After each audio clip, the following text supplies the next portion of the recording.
ಸಾಮಾನ್ಯವಾಗಿ ನೀವೆಲ್ಲ ಮಂತ್ರಾಲಯಕ್ಕೆ ಹೋದಾಗ ಹಾಗೆ ಪಂಚಮುಖಿಗೆ ಹೋಗ್ತೀರಾ. ಆ ಪಂಚಮುಖಿಗೆ ಹೋದಾಗ ನೀವು ಗಮನಿಸೋದೇನಂದ್ರೆ ಆಂಜನೇಯಂಗೆ ಇನ್ನು 4 ತಲೆಗಳು ಇರುತ್ತೆ. ಒಟ್ಟು ಸೇರಿ 5 ತಲೆ ಇರುತ್ತೆ. ಅದು ಸೇರಿ ಪಂಚಮುಖಿ ಆಂಜನೇಯ ಅಂತ ಕರೀತಾರೆ. ಆಂಜನೇಯ ಈ ಪಂಚಮುಖಿ ಅವತಾರನ ಯಾಕೆ ತಾಳಿದ್ದು ಅಂದ್ರೆ, ತ್ರೇತಾಯುಗದಲ್ಲಿ ನಮ್ಮ ರಾಮ ಲಕ್ಷ್ಮಣನ ಈ ರಾವಣನ ಆದೇಶದ ಪ್ರಕಾರ ರಾವಣನ ತಮ್ಮ ಐರಾವಣ ಅಂತ ಅವ್ರನ್ನ ಅಪಹರಣ ಮಾಡಿ ಅಂದ್ರೆ ಕಿಡ್ನಾಪ್ ಮಾಡ್ಕೊಂಡು ಪಾತಾಳದಲ್ಲಿ ಬಚ್ಚಿಟ್ಟಿರ್ತಾನೆ. ಆಗ ನಮ್ಮ ಆಂಜನೇಯ ಸುಮ್ಮನೆ ಇರ್ತಾನ?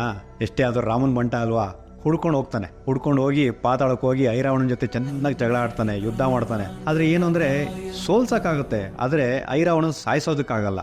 ಯಾಕಂದ್ರೆ ಐರಾವಣನ್ಗೆ ಒಂದು ವರ ಇರುತ್ತೆ. ಏನಂದ್ರೆ ಅವನ ಪ್ರಾಣ ಅವನ ಹತ್ರ ಇರಲ್ಲ. ಅವನ ಪ್ರಾಣನ 5 ದೀಪದಲ್ಲಿ ಇಟ್ಟಿರ್ತಾರೆ. ಆ 5 ದೀಪ ಒಂದೇ ಸತಿ ಆರಿದ್ರೆ ಮಾತ್ರ ಐರಾವಣನ ಪ್ರಾಣ ಹೋಗುತ್ತೆ. ಅದಕ್ಕೆ ನಮ್ಮ ಆಂಜನೇಯ ಏನ್ ಮಾಡ್ತಾನೆ ಅಂದ್ರೆ, ನರಸಿಂಹಸ್ವಾಮಿ, ಹಯಗ್ರೀವ, ವರಹ ಸ್ವಾಮಿ ಮತ್ತೆ ಗರುಡನ ಆಹ್ವಾನ ಮಾಡ್ಕೊಂತಾರೆ. ಈ 4 ಜನ ಬಂದು ಅದ್ರ ಜೊತೆ ನಮ್ಮ ಆಂಜನೇಯ ಸೇರಿ 5 ಮುಖಗಳಾಗುತ್ತೆ. ಈ ಪಂಚಮುಖಿ ಏನ್ ಮಾಡ್ತಾರೆ ಅಂದ್ರೆ, ಒಂದೇ ಸತಿ 5 ದಿಕ್ಕುಗಳಲ್ಲಿ ಆ ದೀಪಗಳನ್ನ ಉರುಪ್ತಾರೆ. ಉರುಪ್ದಾಗ ಒಂದೇ ಸರಿ ಆ ದೀಪಗಳು ಆರೋಗ್ತವೆ.